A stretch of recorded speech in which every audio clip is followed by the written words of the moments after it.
You are listening to the Next Play podcast, the playbook for high-performing leaders who want to exceed their full potential.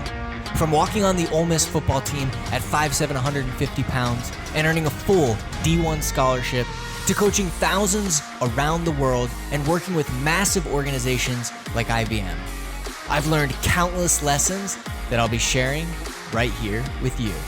Join me as I interview some of the most successful people so you too can learn how to focus on always moving forward by deciding, planning, and executing on the next play relentlessly. What's up, everybody? Good morning. It is Monday morning, and it's a beautiful Monday morning, as always. And today we've got an amazing topic, an amazing live, and when it comes to emotional pain, because it doesn't matter if you're in a leadership role, a sales role, a coaching role, education type role, you're a student, we all face emotional pain, and we all face the same emotional pains, just at different levels, right? And so I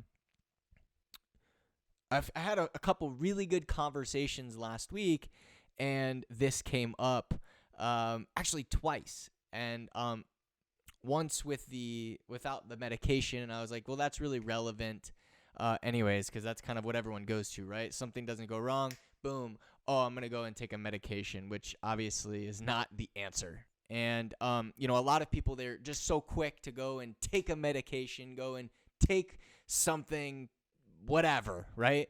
To try and deal with a problem, right? Or maybe that's even some sort of drug, maybe not even a prescribed, but some type of over-the-counter drug, right? And here's one of the things I have to say after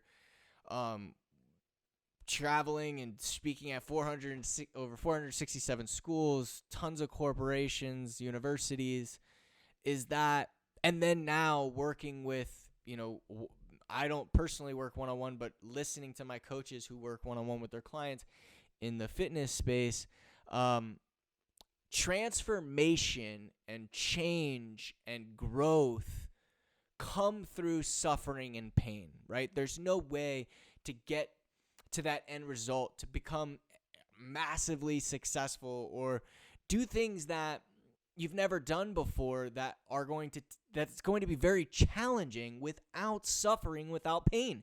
And sometimes we feel, because we watch all this clickbait YouTube videos and ads and stuff like that, and they're all like, oh, get 1,000 clients without doing anything, right? Like basic things. And all of these YouTube videos, these articles, these blog posts are all doing things and saying you can do things without suffering or pain.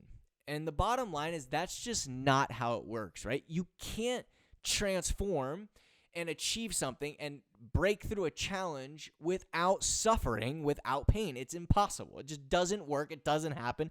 And the more you try to avoid it, the more and more of a struggle and a struggle and a struggle you're going to have, right?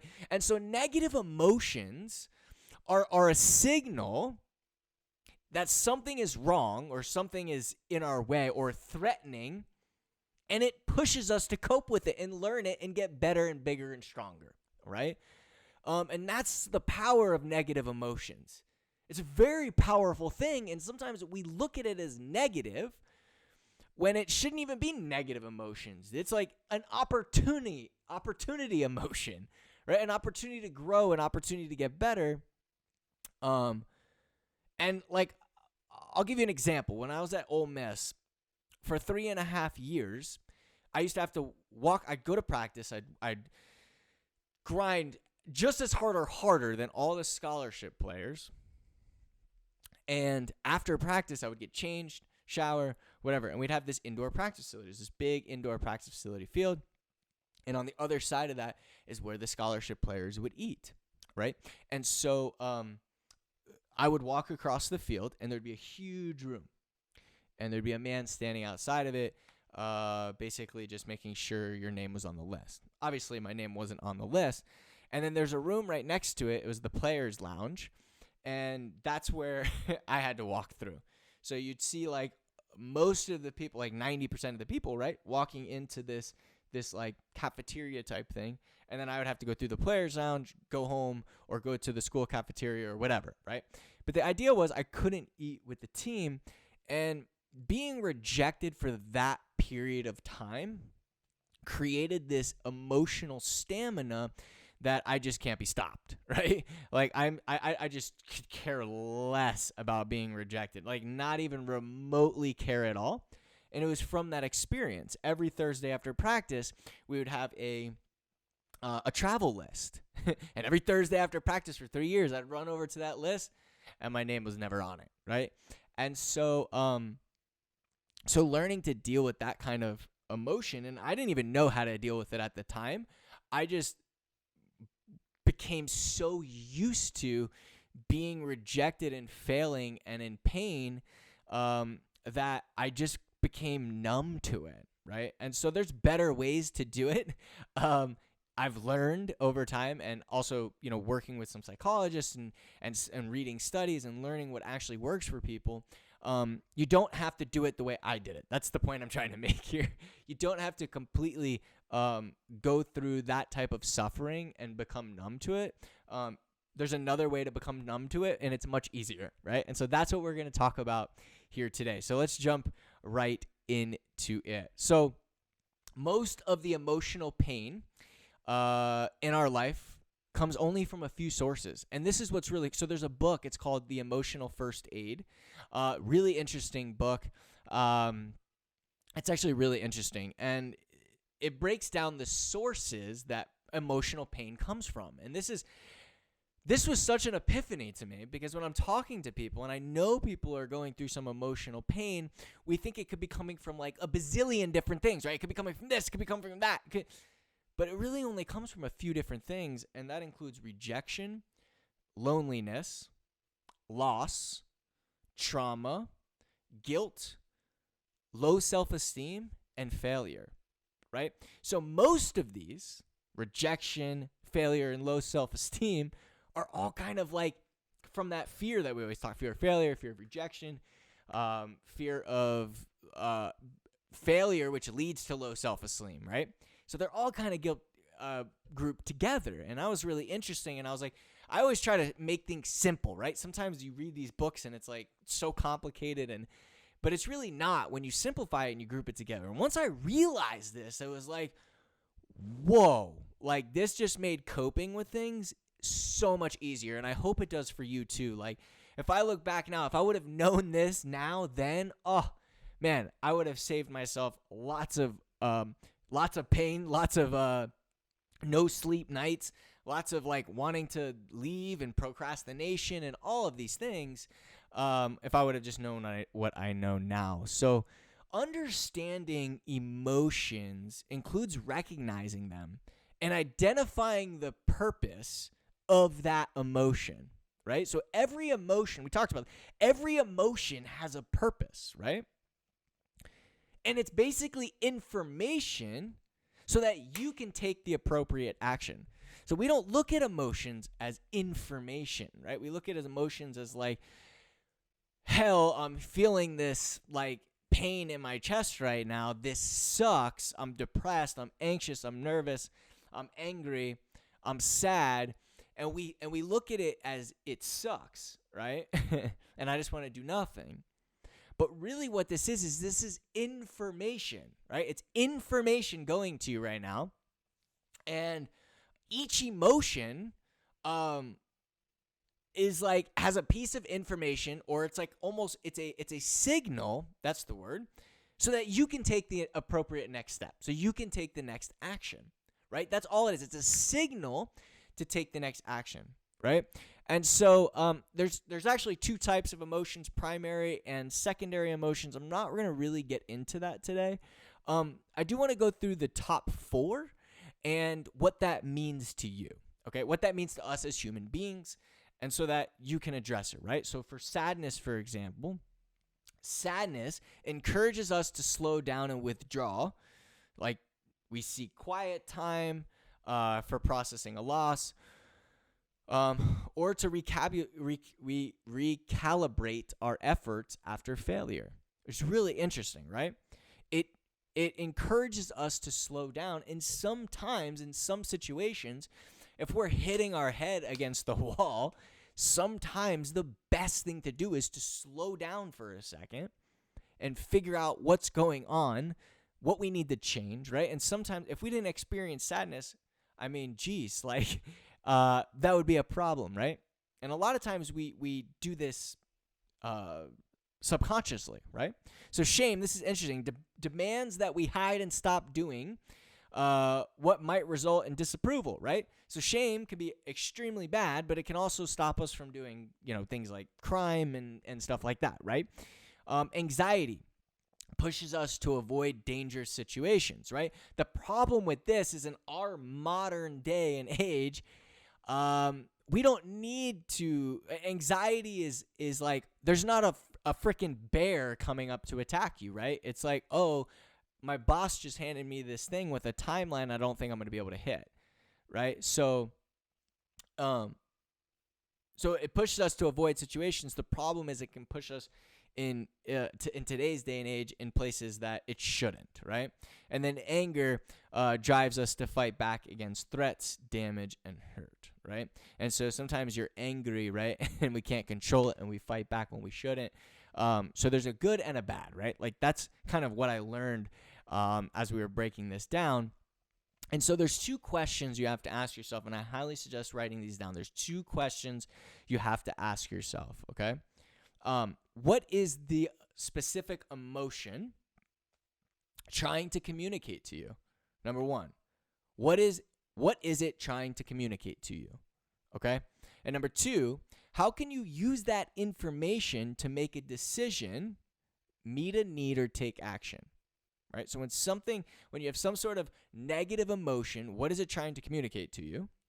And then how can you use that information, right, to make a decision, meet a need, or take action? So what a lot of people do, and this is super frustrating, and I deal with it all the time, is a lot of people have these emotions: anger, scared, fear, anxiety, and they react without actually taking in the information, figuring out what it's trying to communicate, and then making a good decision. They just take action first. And that's a problem, because you're going to find yourself, like, those type of people are the type of people that give up all the time, right? Anytime it gets hard, they quit, right? So that's why these two questions are super, super important. So what I'm going to share with you right now is what I call the Relentless Pain Framework, okay? And the framework is very simple. It's 5 steps. 5 steps to go through this process of identifying, figuring out, and then deciding what the action is that you're going to take. Like, what do you need to do based on that particular emotion? So let's jump right into it. Number 1, you have to name it. Very simple. All of these are it's, right? So the first one is you have to name it. And so I'll have this as a downloadable PDF for you. You could snap it on your phone or whatever, but you have to name it. Research shows, this is really interesting, man. Research shows that naming our feelings can relax the intensity of what we are experiencing. That's pretty. So if we're like super angry and then we say, hey, you know what? That's anger. I try this. It's and the only reason, like, I've tried this multiple times, but this morning I had a situation. I have actually a pretty big situation going right now, unfortunately. Terrible timing for it. And the second I name the emotion, it really does lessen the intensity. Does it go away? No, but it does lessen the intensity. So the question you have to ask yourself when you're feeling something is, what is it? Right? What is that emotion? Is it angry? Is it nervousness? Are you frightened? Are you jealous? Are you lonely? Are you hopeless? Are you grateful? Are you proud? Are you calm? Like, what is the emotion that you're facing? Number 2, you got to move it. You got to move your body. I don't know. Okay, so when I had COVID, for example, all I did was I was outside and I was going for walks. I was moving. I used to go through this experience. I had a phase in my life when I was in between football and the first business that I had that failed, and I was trying to figure out what I was going to do next. And I used to get really bad panic attacks. Like I'd wake up, and it was always in the middle of the night. I'd wake up in the middle of the night, heart would be racing like crazy, and I would always walk it off. I was living in New York City at the time when it was really bad, and I would literally go down my building at 2, 3 in the morning, and I would just be walking around. I'd be tired, super tired, and that was the only way that eventually I would get my heart to slow down. And so science shows too, obviously if you're super sick, that's different, right? But when it comes to emotions, moving, working out, or even just walking is really, really good to tampering it down, to lessening the intensity, right?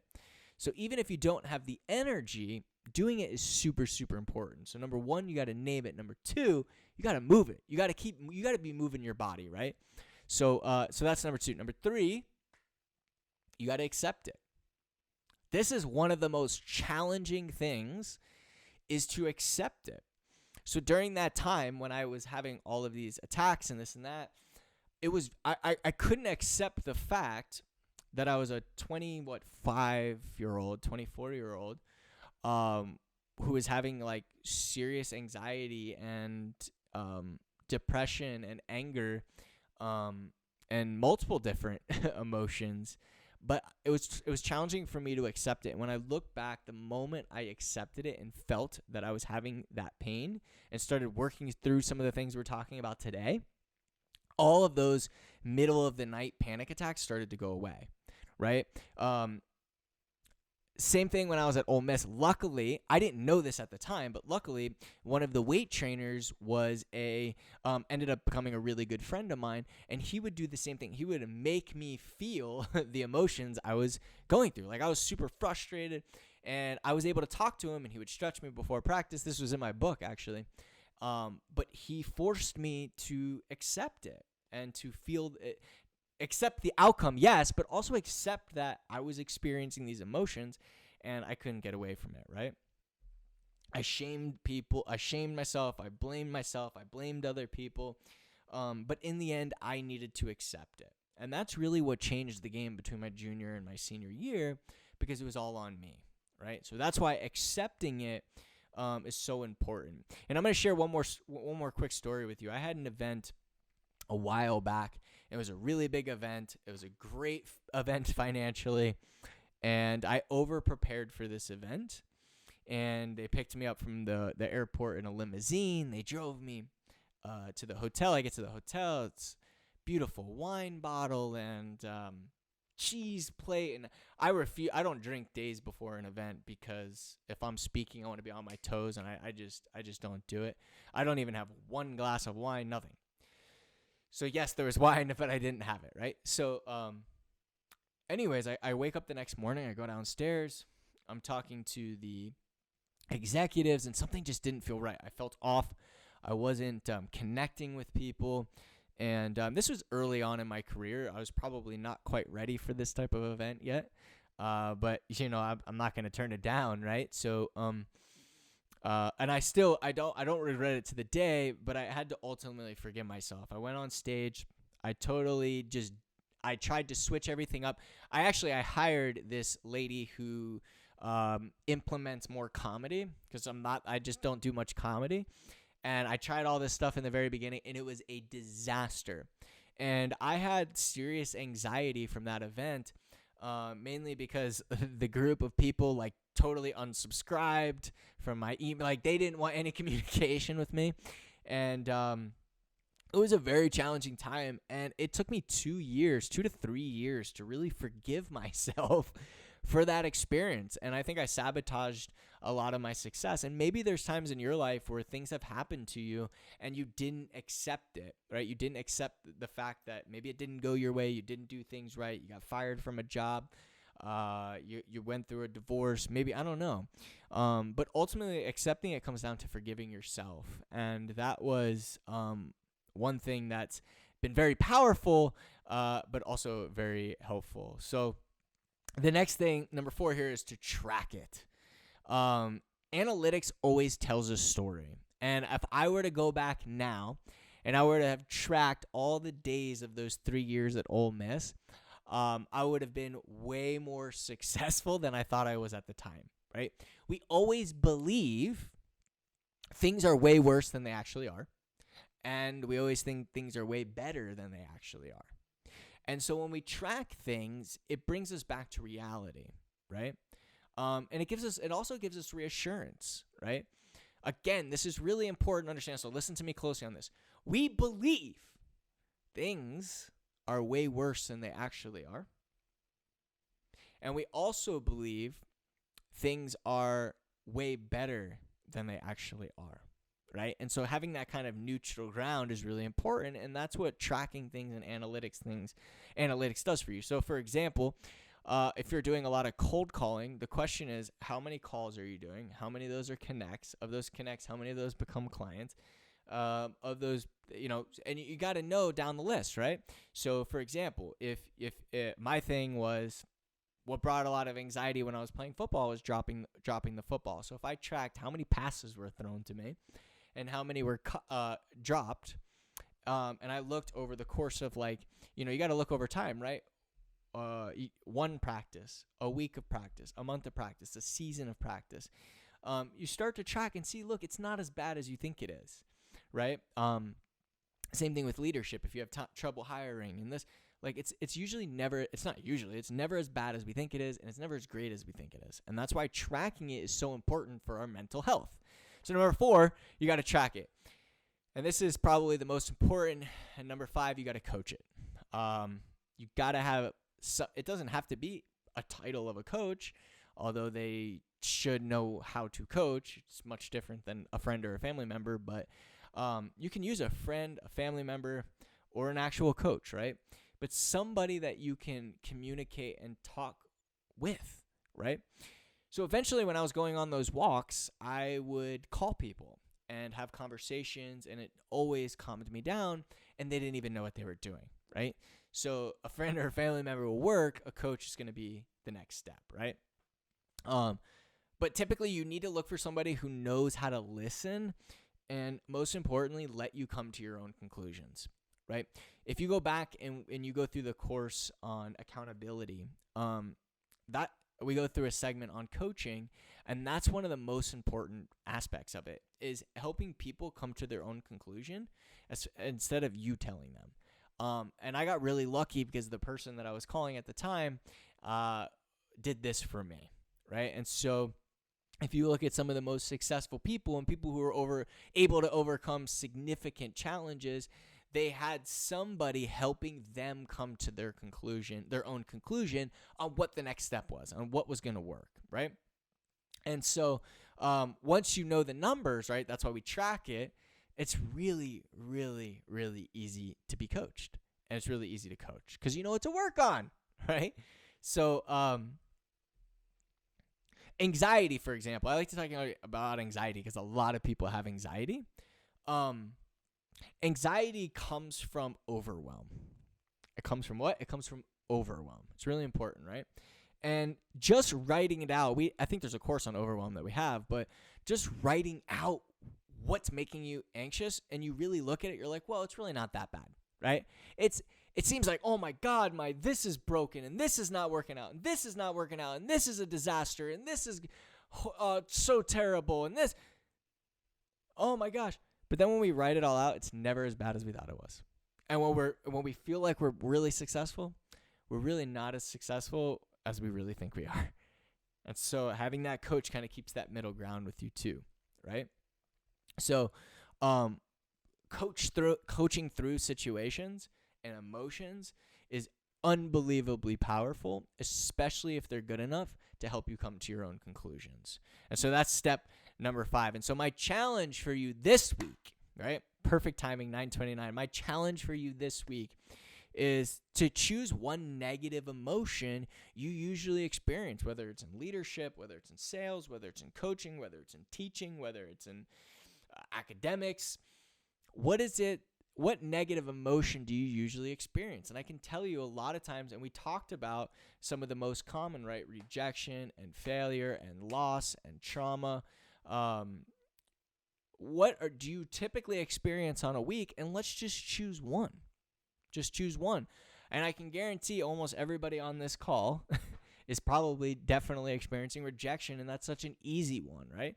We know how to deal with rejection and handle it, but understanding the emotions around it is really powerful, and that's next level, right? So number one, you got to name it, right? What is the emotion? Name it. Number two, you got to move it. When you're feeling that emotion, go, get out.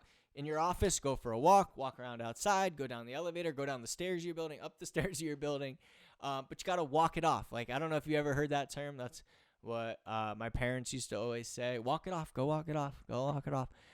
It works, right? So move it, accept it. Hey, this is happening to me. This is the challenge that I have right now. I need to accept that I am going through this. I'm not going to blame anybody. I'm not going to have shame for it. It's just something that I'm going through, right? And that's why I share it. Accept it, track it. I don't care if it's in a spreadsheet. I don't care if it's in a journal. It doesn't matter. But you're tracking that emotion and what it's doing and how you're feeling and how you're reacting. Because when we can track it, then we can do the fifth step, which is coach it, right? And this could be a friend, a family member, but somebody that you can have the conversation with and share what's going on, and they'll listen to you, right? A good coach will never tell you what to do. They'll ask questions to help you come to your own conclusion, right? We talked about that. So that's my challenge for you this week. This is a very powerful one. I'm telling you, when people understand how to handle their emotions and the pain, it's really important. Suffering and pain, right? Success, things we've never achieved before, overcoming adversity, all these things. To get to that point, we have to go through pain and suffering. There's no shortcut, right? All the clickbait stuff, all the blogs, all of the YouTube videos, everything that says do this without pain, basically. The easy way without suffering is all a bunch of bullshit, right? It doesn't exist, right? So you have to go through suffering and pain. So that's why this is such a powerful skill set to acquire, because once you can understand and deal with and handle emotional pain and not need medication, it's really powerful. Now, if I'm not saying not to take medication. I just want to be very clear on that. If you're prescribed medication, you take the medication. I'm not a doctor. This is just the experiences that I'm sharing from people that we've worked with and my own experiences myself. So that is my challenge for you this week. And, of course, as always, you got to take relentless action. Richie, I'm going to do this tomorrow. I'm going to get started later. No. You're going to get started today, right now. Right?